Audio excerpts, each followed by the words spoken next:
우리가 이 땅을 살아가면서 많은 착각들을 하고 살아가요. 내가 제법 괜찮은 사람인 줄, 내가 잘 나가는 사람인 줄 착각할 때가 많이 있습니다. 이런 우스개 이야기가 있습니다. 어머니들의 착각이 있어요. 아들이 결혼해도 아내보다 엄마인 자기를 먼저 챙길 줄 안다. 착각이에요.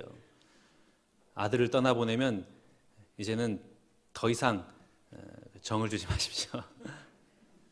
장모님들의 착각이 있어요. 사위들은 처갓집 재산에 관심이 없는 줄 안다. 우리 아줌마들의 착각은 무엇인 줄 아십니까? 화장하면 다른 사람 눈에 예뻐 보이는 줄 안다. 아가씨들은 자기들은 절대 아줌마가 되지 않을 줄 안다. 여자들의 착각이 있습니다. 남자들이 자기와 같은 방향으로 길을 가면 관심이 있어서 따라오는 줄 안다. 남자들의 착각은 못생긴 여자는 접근하기 쉬운 줄 안다. 엄마들의 착각, 자기 아이는 머리는 좋은데 노력을 안 해서 공부 못하는 줄 안다. 꼬마들의 착각, 떼쓰면 다 되는 줄 안다. 뭐 이런저런 착각들 많이 있지 않습니까? 여러분들이 가지고 있는 착각은 무엇인가요? 우리 인생에 있어서 가장 큰 착각이 있어요. 그게 뭐냐? 첫 번째, 내 인생 내 마음대로 된다라는 착각입니다. 우리의 가장 큰 착각은 내가 내 인생을 계획하고 내가 열심히 노력하면 그대로 되는 줄 안다라는 거예요. 물론 우리 가운데 지금까지 살아오면서 여러 가지 성공을 이루었기 때문에 내가 해봤더니 되더라, 열심히 하면 되더라, 이렇게 생각하는 분이 있을지 모르겠습니다만, 그러나 그것은 어디까지나 착각이에요. 아무리 내 인생이라도 내 마음대로, 내 생각대로, 내 노력대로 되지 않는 것이 인생 아니겠습니까? 만약 내 마음대로 내 인생이 그렇게 흘러간다면 실패할 사람은 단 한 명도 없는 거예요. 다 성공만 하는 것이겠죠. 그러나 내 인생이지만 내 마음대로 되지 않을 뿐더러 오히려 내가 원치 않는 일들을 우리가 종종 경험하지 않습니까? 그게 인생인 거예요. 어떤 분은 건강 진단을 6개월마다 받았는데 그 사이에 질병에 걸린 분도 계신 거예요. 모르는 것이죠. 우리 인생은 1년 뒤를, 한 달 뒤를, 아니 내일의 일도 모르는 그런 연약한 존재들입니다. 아무것도 모르는 거예요. 그래서 오늘 하나님께서 우리를 향하여 이렇게 말씀하고 계세요. 1절과 2절 말씀. 여호와께서 집을 세우지 아니하시면 세우는 자의 수고가 헛되며 여호와께서 성을 지키지 아니하시면 파수꾼의 깨어있음이 헛되도다. 너희가 일찍이 일어나고 늦게 누우며 수고의 떡을 먹음이 헛되도다. 우리가 이 세상에서 가정의 행복과 번영을 위해서 열심히 일하잖아요. 낮에도 일을 하고 밤에도 일하고 불철주야 열심히 일을 합니다. 그러나 낮에도 일을 하고 밤에도 일을 한다 하여도 다 성공하는 것은 아니죠. 때로는 인생의 쓰디쓴 잔을 받아 마셔야 할 때가 우리에게 다가오기도 합니다. 오늘 내가 사업에 실패한 것은 어디에 있습니까? 내가 열심히 하지 않았기 때문인가요? 내가 노력을 하지 않았기 때문입니까? 누구보다도 열심히 했지만 때로는 그러한 사업의 실패를 경험하기도 한다라는 것이죠. 입시를 앞에 두고 있는 우리 수험생들이 열심히 공부해요. 밤낮 공부만 합니다. 그러면 그렇게 열심히 공부하면 다 합격하던가요? 그렇지 않잖아요. 요즘 청년 실업이 증가하고 있습니다. 왜 청년 실업이 증가합니까? 청년들이 능력이 없기 때문에 그렇습니까? 자질이 좀 부족하기 때문에 그런가요? 열심히 도전하지 않고 태평하게 살아가니까 실업이 늘어납니까? 그거 아니잖아요. 우리 건강도 마찬가지입니다. 우리가 건강을 위해서 열심히 운동도 하고 비타민도 챙겨 먹고 오메가도 먹고 늘 조심하고 절제하고 이렇게 살아가지만 어떻게 해요? 건강합니까? 질병에 걸린다라는 거예요. 내 인생이 내 마음대로 풀려나가지 않는다라는 것입니다. 아침에 일찍 일어나고 밤에 늦게 누우며 수고를 해도 뜻하지 않는 거센 파도가 우리의 인생에 휘몰아치면 내 개인도, 가정도, 나라도, 이 국가도 멸망할 수밖에 없다라는 것입니다. 그렇기 때문에 오늘 하나님 말씀하시는 거예요. 사람들의 집을 세우는 일의 성패가 누구의 손에 달려있다라는 겁니까? 하나님 손에 달려있다라는 거예요. 여호와께서 집을 세우지 아니하시면 세우는 자의 수고가 헛되다. 우리 인생은 나의 노력과 나의 능력과 나의 열심에 의하여 결정되는 것이 아니라 하나님 손에 달려있다라고 말씀을 하고 있는 것입니다. 사무엘상 2장 6절과 7절 말씀 봐보겠습니다. 여호와는 죽이기도 하시고 살리기도 하시며 스올에 내리기도 하시고 거기에서 올리기도 하시는도다. 여호와는 가난하게도 하시고 부하게도 하시며 낮추기도 하시고 높이기도 하시는도다. 아멘이십니까? 하나님은 살리기도 하시고 죽이기도 하시고 가난하게도 하시고 부하게도 하시고 낮추기도 하시고 높이기도 하시는 그런 하나님입니다. 그러므로 우리의 모든 인생의 생사와 복은 하나님 손에 달려있다라는 말씀입니다. 그래서 여러분, 우리의 인생의 최고의 목표가 뭐가 돼야 되는 거예요? 성공이 되어서는 안 되는 거예요. 하나님의 영광이, 어떻게 하면 내가 하나님 앞에 칭찬을 받을까? 어떻게 하면 내가 하나님 앞에 인정을 받을까? 하나님 손에 붙들림 받는 자는 우리 하나님이 그 인생을 책임져 주시고 가장 좋은 길, 은혜로운 길로 인도하여 주실 줄 믿습니다.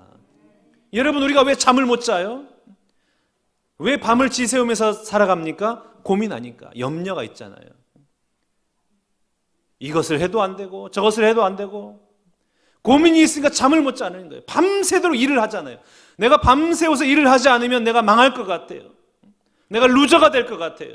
내가 실패할 것 같아요. 그래서 잠도 못 자고 막 불철주야 일을 하고 공부를 하고 열심히 살아갔잖아요. 그러나 그렇게 살아간다고 우리 인생이 좋아지는 것이 아니라는 거예요. 하나님 손에 붙들림 받을 때에, 하나님 앞에 사용되어질 때에 우리 인생은 하나님의 복과 은혜를 누리며 살아갈 줄로 믿습니다. 그러면 여러분, 내 인생 내 마음대로 살아가겠다, 내 마음대로 살아가면 잘 될 것이다, 이런 착각을 버리시기 바랍니다. 오직 하나님을 내 마음의 중심에 모시고 늘 그분의 뜻을 쫓아 살아가고 하나님을 예배하는 여러분의 삶이 될 수 있기를 바랍니다. 그러면 우리 하나님의 은혜와 복이 여러분의 모든 삶의 현장마다 충만히 임하여 주실 줄 믿습니다. 우리가 가지고 있는 두 번째 착각이 있어요. 그게 뭐냐? 내가 성공하면 행복할 것이다.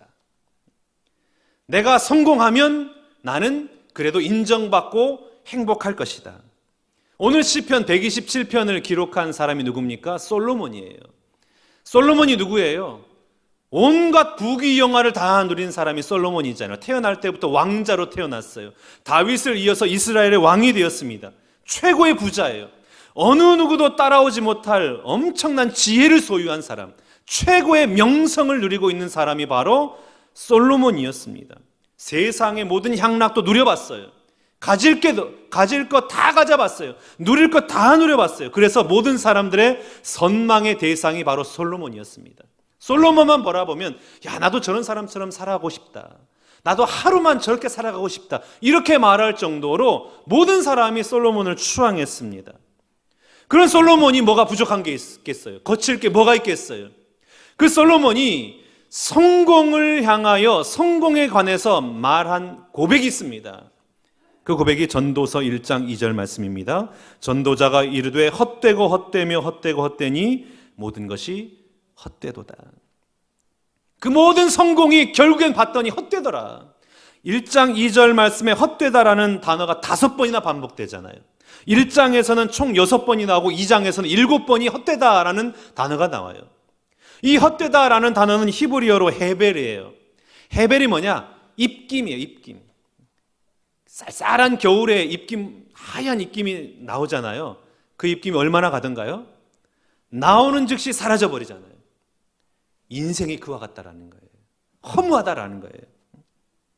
우리의 인생이 영원할 것 같지만 내가 성공해서 그 이후의 모든 삶을 계획하고 아름답게 살아갈 것, 그런 기대를 가지고 있지만 그러나 우리 인생은 허무하다, 입김처럼 사라져버린다.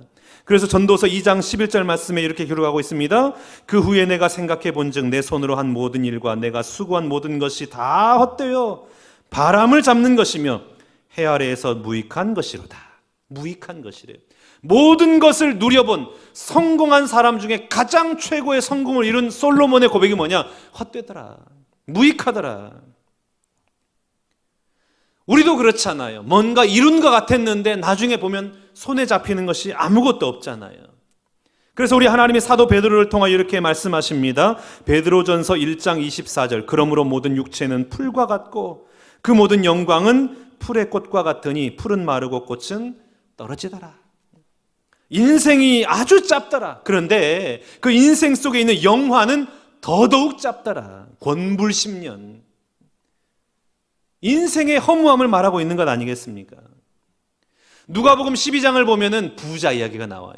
그때 당시에 부자는, 농경사회에서 부자는 누가 부자예요? 농사 잘 짓는 사람, 수확이 많은 사람이 부자 아닙니까? 이 부자가 큰 풍성한 수확을 얻었어요. 창고에 들이려고 하다 보니까 창고가 너무나 작은 거예요. 그래서 창고를 증축합니다. 크게 창고를 증축해요. 그리고 그 많은 수확한 곡식들을 그 창고에 다 채워넣습니다. 그리고 그 창고를 바라보면서 매우 만족해하는 거예요. 이야, 이제 내가 앞으로 한 몇 년간은 아무 걱정 근심 없이 살 수 있겠구나. 이렇게 스스로에게 대견하다고, 잘했다고 위로하고 칭찬하고 있는데, 그때 우리 하나님이 그 부자에게 말씀하십니다. 누가복음 12장 20절 말씀. 하나님은 이르시되 어리석은 자여, 오늘 밤에 내 영혼을 도로 찾으리니 그러면 네 준비한 것이 누구의 것이 되겠느냐? 아무리 재산이 많아도 우리 하나님이 그 영혼을 부르시면, 그 죽음이 임하게 되면 그 재산이 무슨 의미가 있냐 이 말이에요. 내가 아무리 열심을 다해서 성공해가지고 재산을 불렸다 할지라도 우리 하나님이 그 인생, 그 생명 불러내시면 그 인생은 끝인데 그 많은 재산이 누구 것이 되겠느냐? 허무한 인생으로 끝나지 않겠느냐? 이것을 말씀하고 있는 겁니다. 자신은 먹지도 못하고 입지도 못하고 누리지도 못하고 그렇게 그냥 아등바등하면서 재산을 모았는데, 재산을 모아놓고 본인은 죽어버린 거예요. 그러면 그 재산은 누가 가져갑니까? 나와 아무 상관없는 성이 다른 며느리가 와가지고 그 재산을 다 가져가는 거예요. 자기는 한 푼도 쓰지 못하고요. 야고보서 4장 13절 14절 말씀 봐볼까요? 들으라, 너희 중에 말하기를 오늘이나 내일이나 우리가 어떤 도시에 가서 거기서 1년을 머물며 장사하여 이익을 보리라 하는 자들아, 내일 일을 너희가 알지 못하는도다. 너희 생명이 무엇이냐? 너희는 잠깐 보이다가 없어지는 안개니라. 우리 인생이 그렇다라는 거예요. 잠깐 있는 듯 하다가 곧 사라지는 안개. 그러니 여러분, 하나님 없는 인생, 하나님을 믿지만 하나님으로부터 멀어지는 인생, 그 인생이 아무리 성공했다 할지라도 그 인생의 결국은 뭐예요? 허무함이에요. 생명이 없잖아요. 영원한 생명이 없잖아요. 그 생명이 없는데 그 많은 재물이 어떤 의미가 있고 그에게 어떤 큰 힘이 되겠습니까? 그래서 찰스 휴멜이라는 분이 이렇게 말을 했어요. 우리들이 삶에서 만나는 온갖 딜레마들은 시간과 물질의 부족에서 오는 것이 아니고 일의 우선순위를 잘못 선택함에서 온다. 우리가 힘들고 고민하고 염려하고 걱정하는 것은 무엇이냐면 돈이 없어서가 아니래요. 시간이 부족해서가 아니랍니다. 우선순위가 잘못됐대요. 내 우선순위가 성공이 되고 내 우선순위가 물질이 되면 허무해진다라는 거예요. 인생의 딜레마에 부딪히게 된다라는 거예요. 인생의 우선순위를 어떻게 해라? 하나님으로 삼아라. 너의 인생의 최우선순위를 하나님으로 삼아라. 그러면 우리 하나님이 네 인생을 붙잡아주고 인도해 주겠다. 마태복음 6장 33절 말씀입니다. 그런즉 너희는 먼저 그의 나라와 그의 의를 구하라. 그리하면 이 모든 것을 너희에게 더하시리라. 아멘. 무엇을 먹을까, 무엇을 입을까, 무엇을 마실까, 그거 염려하지 말고 그냥 하나님 앞에 다 맡겨라. 그리고 너는 너에게 주어진 삶을 살아가되 하나님의 뜻이 무엇인지, 하나님의 나라를 위해서, 하나님의 영광을 위해서 살아가라. 그러면 우리 하나님이 네 인생 책임져 주시겠다, 이렇게 말씀을 하고 있는 것입니다. 오늘 본문 2절 말씀 한번 봐볼까요? 2절에서 어떻게 기록하고 있습니까? 그러므로 여호와께서 사랑하시는 자에게는 잠을 주시는도다 라고 그랬어요. 여호와께서 사랑하시는 자에게는 잠을 주시는도다. 우리가 이 말씀을 인용할 때 어떻게 인용하냐면, 야, 하나님의 사랑을 받으면 잠 잘 잘 수 있어. 잠 잘 자고 싶으면 하나님 잘 믿어. 그런데 이 2절 하반절의 말씀을 보다 더 잘 이해하기 위해서는 세번역 성경을 보면 보다 명확하게 그 뜻을 알 수가 있는데, 세번역 성경 봐보겠습니다. 진실로 주님께서는 사랑하시는 사람에게는 그가 잠을 자는 동안에도 복을 주신다. 아멘. 잠 잘 자는 게 복된 게 아니고 우리 하나님은 사랑하는 자에게 그가 잠을 자는 동안에도 복을 주시는 분이시라는 거예요. 우리가 언제 잠을 못 잡니까? 고민이 있고 근심이 있고 염려가 있고 걱정이 있는 거. 무엇을 입을까? 무엇을 마실까? 무엇을 입을까? 염려하는 것. 그 염려와 고민과 걱정과 근심 때문에 잠을 이루지 못하지 않습니까? 사업이 힘들어지면 어떻게 하지? 내가 이자를 갚지 못하면 어떻게 하지? 내가 잔금을 치르지 못하면 어떻게 하지? 남편이 큰 사고라도 당하면 어떻게 하지? 내 자녀가 실패하면 어떻게 하지? 혹 내가 중한 질병에 걸리면 어떻게 하지? 그래서 잠 못 자는 거예요. 근심과 걱정과 염려 때문에 잠을 못 자는 거예요. 그런데 오늘 하나님께서 말씀하시는 거예요. 하나님의 사랑을 받는 자들은 잠을 자는 중에도 우리 하나님이 내 대신 일하셔서 나에게 복을 주신다라고 말씀하십니다. 그러니까 내가 걱정하지 않아도, 내가 깨어서 일하지 않더라도, 내가 잠을 자는 순간에서도 우리 하나님은 나를 향하여 일하시고 나에게 하나님의 복을 내려주신다라고 말씀을 하고 있는 것입니다. 그래서 이창우 박사가 바디 바이블에서 잠은 하나님께서 우리를 안으시는 시간이다, 우리를 꼭 안아주시는 시간이 잠이다. 하나님이 말씀하시는 거예요. 내게 다 맡기고 너는 그냥 잠을 자라, 잠을 청해라. 그러면 네가 잠자는 동안에 내가 네 대신 일하여 주겠다. 아무것도 염려하지 말고 다 내게 맡겨라. 너는 편안하고 안심하여 잠을 청해라, 잠을 자라. 네 하나님 여호와가 너를 대신하여 일할 것이고 너에게 한없는 하나님의 은혜와 복을 너에게 내리어 주겠노라. 아멘. 아멘이에요, 여러분. 이게 믿음인 거예요. 우리 인류의 역사상 그 민족과 그 나라가 잘된 이유가 있어요. 그게 뭐냐? 하나같이 하나님을 중심에 모신 나라와 민족은 잘 됐어요. 흥왕했어요. 독일이 그랬잖아요. 마틴 루터가 종교개혁을 일으키고 독일 문학의 중심이 성경이 됐습니다. 독일의 음악이 찬송이 됐어요. 독일의 법과 철학이 하나님을 탐구하는 학문이 되었어요. 그러니까 온 인류 가운데, 그 유럽 사회 가운데 위대한 영향력을 끼치는 나라가 되지 않았습니까? 그런데 그 독일이 하나님을 버리고 나치를 숭상하고, 그 나치가 집권했을 때에는 피의 나라가 됐잖아요. 절망의 나라가 됐잖아요. 그 산악에 있는 스위스라는 땅, 작은 땅이에요. 산으로 구성된 땅이 바로 스위스입니다. 그런데 칼빈에 의해서 종교개혁이 진행되고 이 나라가 하나님 말씀 붙들고 하나님 중심으로 살아갔더니 자연 자원이 하나도 없는 나라예요. 그런데 오늘날 전 세계에서 GNP가 가장 높은 나라가 되고 선진국이 됐지 않았습니까? 영국의 전성시대는 언젠가요? 말씀으로 나라를 통치했던 빅토리아 여왕 시대예요.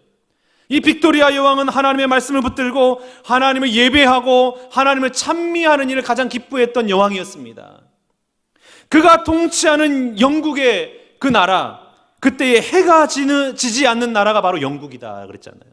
해가 지지 않는 나라, 늘 항상 하나님의 은혜와 복이 임하는 나라가 바로 영국의 나라였다. 하나님을 섬기기 위해서 신대륙을 건너간 청교도들이 하나님을 예배하고 하나님 앞에 경배하고 세운 나라가 미국이잖아요. 그 미국이라는 나라가 하나님의 복음을 붙들고 하나님의 말씀을 붙들고 온 세계 가운데 선교사를 파송하지 않습니까? 그래서 불과 300여 년밖에 되지 않았지만 전 인류 가운데 가장 영향력 있는 나라가 되지 않았습니까? 하나님을 우리 인생의 중심에 모시고 그 나라의 중심에 모시고 하나님을 섬기는 나라요, 하나님을 섬기는 가정이요, 하나님을 섬기는 백성은 우리 하나님이 크게 사용하시고 놀라운 은혜와 복을 허락해 주실 줄로 믿습니다. 우리나라 어때요? 표를 한번 봐볼까요? OECD 전망 우리나라 GDP가 전 세계 9위예요. 전 세계의 9위에 등극했어요. 이게 작년 예상했던데 올해는 한 단계 더 올라갔습니다. 그리고 OECD가 35개국 정부의 부채의 비율을 한번 나열해 봤어요. 부채의 비율을 해봤더니 일본이 총 237%, 국가 부채 비율이 제일 높아요. 일본이요. 우리나라는 어디에 있습니까? 쭉 밑으로 내려오면 26번째 37.92%. 국가 부채도 별로 없는 거예요. 그러니까 재정도 건전한 거예요. 올해 2021년 4월에 IMF가 발표한 1인당 명목 GDP가 우리나라가 31,496달러입니다. 이게 어떤 수준이냐면 G7 가운데 한 나라는 이탈리아를 앞섰다라는 거예요. G7보다 앞선 그런 GDP다라는 것이죠. 더 놀라운 게 있어요. 보시는 바와 같이 ADB, 아시아개발은행이 발표한 자료에 의하면 한국의 1인당 국내 총생산이 2030년에는 일본을 넘어서고 2050년에는 미국과 비슷해질 것이다. 이런 전망을 내어놨어요. 전망이지만 여러분 얼마나 대단한 일입니까? 우리나라는 전쟁의 폐허 속에서 아무것도 소망이 없었던 그런 절망의 땅이었잖아요. 어둠의 땅이었잖아요. 자원이라고는 어느 곳에도 없는 그러한 소망 없는 나라 아닙니까? 그런데 어떻게 그런 희망 없는 작은 나라가 전 세계 가운데 선진국의 반열에 들 수 있었을까요? 우리 대한민국은 역사상 찾아볼 수 없는 복음의 부흥의 은혜를 경험한 나라입니다. 우리나라처럼 이렇게 복음이 많은 사람들에게 전파되고 많은 사람들이 예배하는 나라는 찾아보기가 힘들어요. 여러분, 우리나라는 복음으로 세워진 나라입니다. 이 땅 가운데 흘려진 수많은 선교사들의 피, 우리 믿음의 선배들이 하나님 전에 나와 흘린 그 눈물, 그 하나님을 향한 뜨거운 열심, 그 충성, 그 모든 것이 결실을 맺어서 오늘 우리가 누리고 있는 것입니다. 하나님을 우리 인생의 중심으로 모시고 하나님을 예배하는 백성, 하나님을 섬기는 민족, 그 백성과 그 민족은 우리 하나님이 책임져 주시는 것입니다. 신명기 28장 12절에서 14절 말씀 봐볼까요? 여호와께서 너를 위하여 하늘의 아름다운 보고를 여시사 내 땅에 때를 따라 비를 내리시고 내 손으로 하는 모든 일에 복을 주시리니 내가 많은 민족에게 꾸어줄지라도 너는 꾸지 아니할 것이요 여호와께서 너를 머리가 되고 꼬리가 되지 않게 하시며 위에만 있고 아래에 있지 않게 하시리니 오직 너는 내가 오늘 네게 명령하는 내 하나님 여호와의 명령을 듣고 지켜 행하며 내가 오늘 너희에게 명령하는 그 말씀을 떠나 좌로나 우로나 치우치지 아니하고 다른 신을 따라 섬기지 아니하면 이와 같으리라. 아멘. 하나님 중심으로 사는 백성은, 그 나라는, 그 민족은 온 열방 가운데 우리 하나님이 들어 사용하여 주시는 것입니다. 여러분, 지금까지 어떻게 살아오셨습니까? 무엇으로 여러분의 인생을 살아오셨습니까? 나의 노력으로요? 나의 능력과 나의 힘으로 살아오셨습니까? 아니에요. 하나님의 은혜입니다. 하나님의 은혜 때문에 우리가 오늘날 이렇게 살아간 거예요. 내가 잘 살아온 것 같지만 그러나 하나님이 은혜 베푸셨기 때문에. 왜요? 하나님의 사랑받는 자녀잖아요. 너는 내 사랑하는 아들이라, 너는 내 사랑하는 딸이라 우리 하나님이 말씀하시잖아요.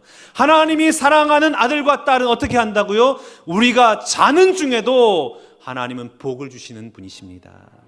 온 세계가 잠들어 있는 한밤중에서도 우리 하나님은 우리를 위해서 일하시고 우리에게 복을 내려주시는 분이십니다. 그러면 여러분, 하나님의 사랑받는 자답게 먼저 하나님의 나라와 하나님의 의를 구하시기 바랍니다. 하나님의 나라를 위해서 헌신하고 하나님의 영광을 위해서 살아가고 정말 하나님을 내 인생의 중심으로 모셔서 예배하는 것이 내 인생의 최고의 목적이 되어서 하나님을 영화롭게 하고 하나님을 경배함으로 말미암아 하나님께서 허락하시는 놀라운 은혜와 복을 누리며 살아가는 우리 모든 신관계 성도님들 다 되시기를 주님의 이름으로 축원합니다.